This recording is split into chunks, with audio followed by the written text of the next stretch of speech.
Sri Ramakrishna Ramakrishna machine సాధు సంఘ ఆవిర్భావ గాథ.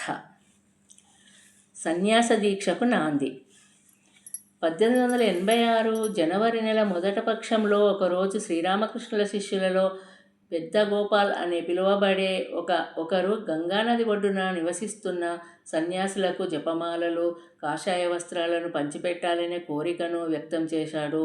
కానీ శ్రీరామకృష్ణులు తమ యువ శిష్యులను చూపిస్తూ వీరిలో ప్రతి ఒక్కరూ 1000 మంది సాధువులతో సమానము, వాటిని వీరికి పంచండి అని ప్రకటించారు.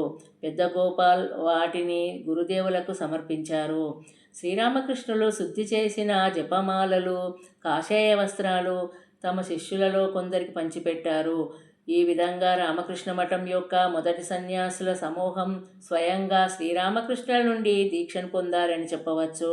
కాశీపూర్ ఉద్యాన గృహము భవిష్యత్ రామకృష్ణ సంస్థల రూపకల్పనలో మొదటి వేదిక అయింది.